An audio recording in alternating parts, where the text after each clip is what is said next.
They don't think we belong here. It's up to us to show we do. We are top police and we are top police.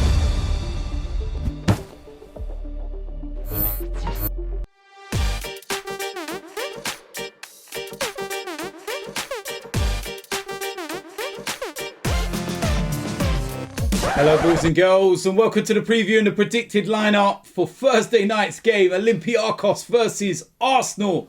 Huge game in our season. Now, before we get started with this, it's the second episode of Super Six's Hold the L. And I wasn't even involved this week, yet there's controversy.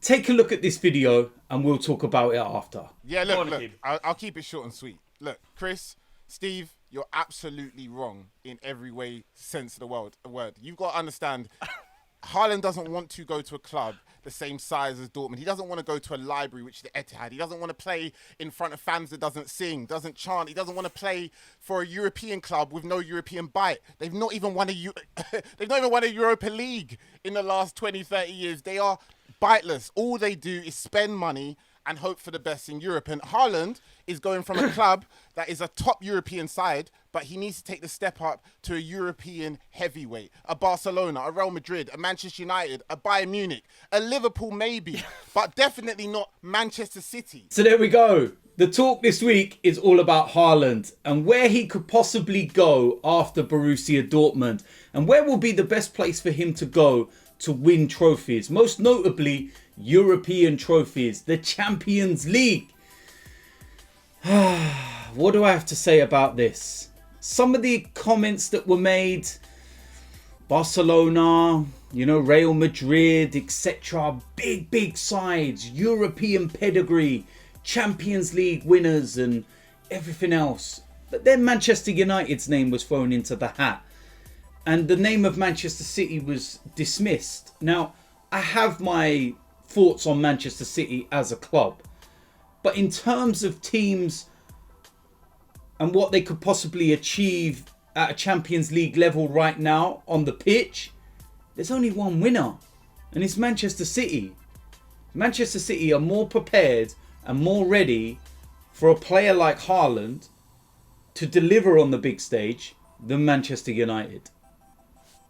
That's my thoughts, most definitely. But listen, you can let me know your thoughts. The link is in the description. Get yourself over, get yourself involved and leave your comments. Where do you think Haaland should go if he leaves Borussia Dortmund?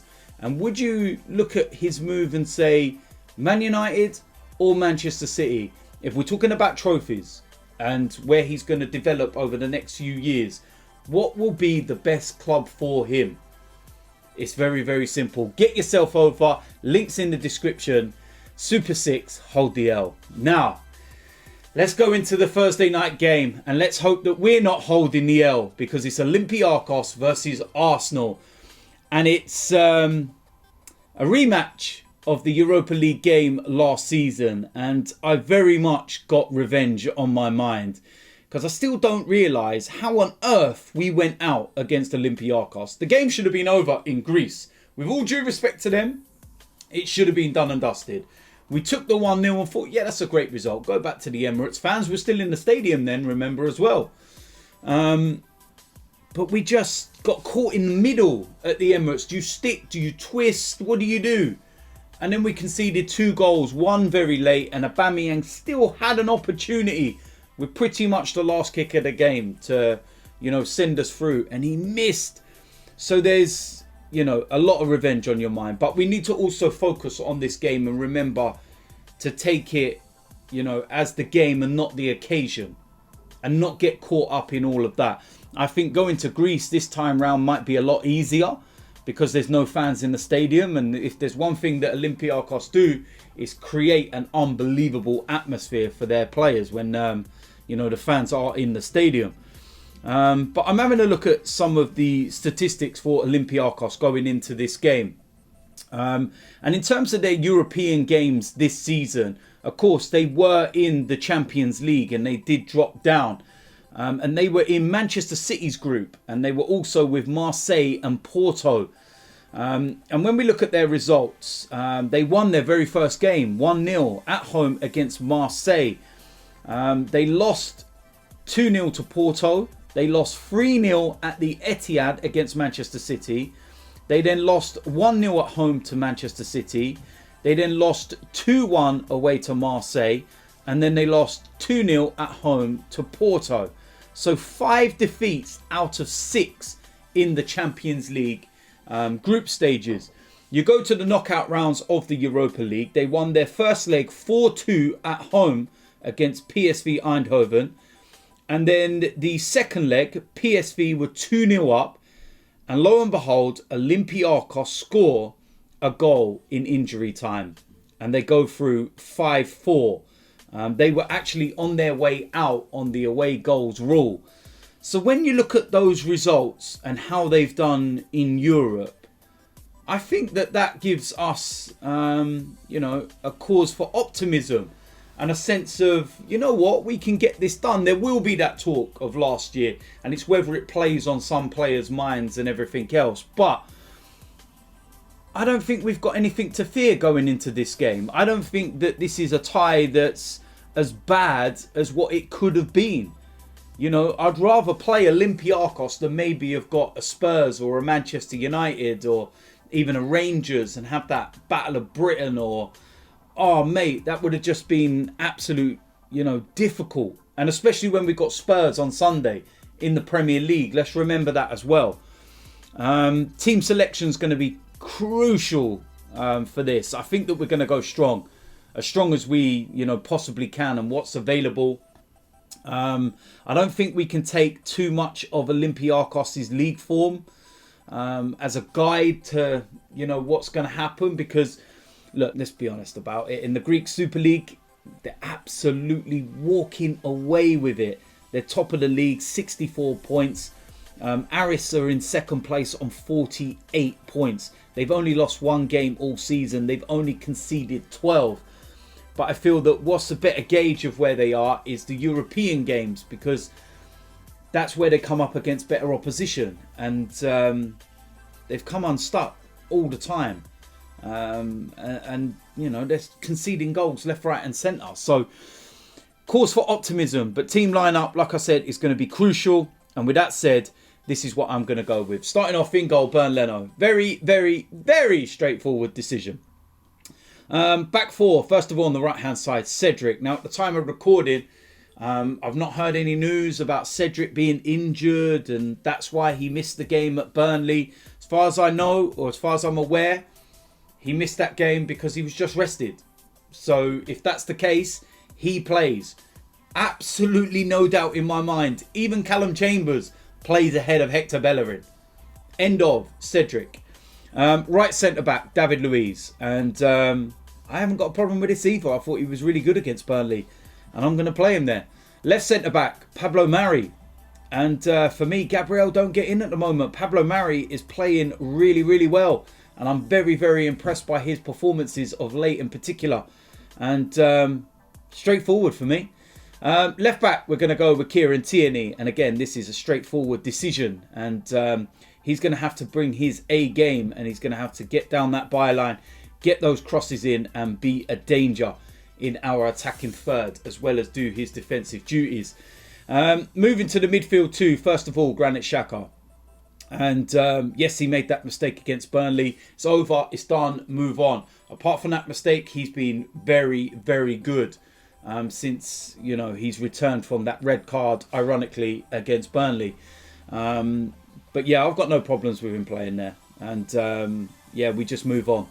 Alongside him, Thomas Partey. And it's good that he's got more minutes in the tank. And what we need now is consistency. We need Thomas Partey to be playing not 75 minutes or so, 90 minutes. Fully controlling the midfield and the game and dictating the play and everything else for the period that he's, playing. So pretty straightforward for me. In the attacking, three, I think this is where we've got some, selection headache, shall we say. First of all, on the right-hand side, I'm going to go with Pepe. Now, first and foremost, this can alternate with who I'm going to put on the left. It's not a fixed position. When I say who's on the left, you'll realise that they could just swap roles. I'm just doing it for this purpose. But yeah, Pepe got some minutes against Burnley. I think that may well have been with this game in mind, and I feel this game will be more suited to him.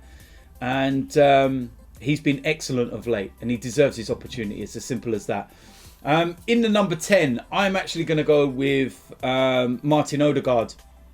I don't know whether Emil Smith-Rowe is back from his little knock. I feel that Ødegaard in European games may well be more suited to this style and the pace of the game and everything else.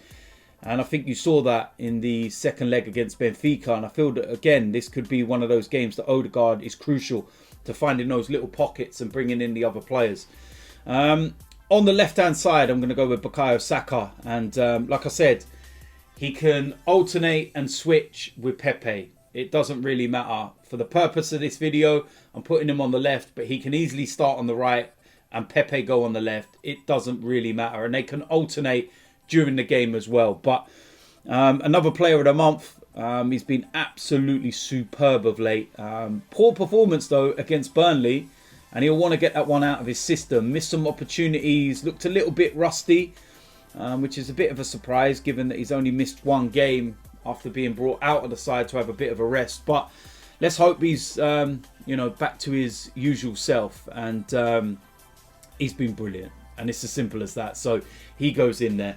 Up front, as the main striker, Pierre-Emerick Aubameyang. And we said this a long time ago, that if we've got any opportunity of winning the Europa League, Aubameyang has to be starting. It's as simple as that. And more importantly, he has to be scoring, because he's our best striker. It's as simple as that.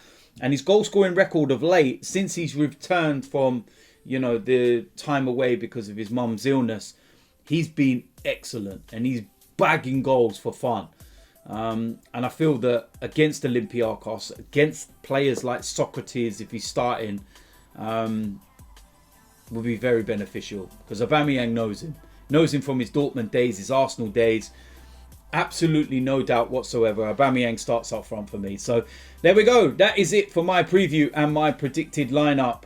Once again, get yourself over to the comment section and click the link for the video for the Hold the L Super Sixes.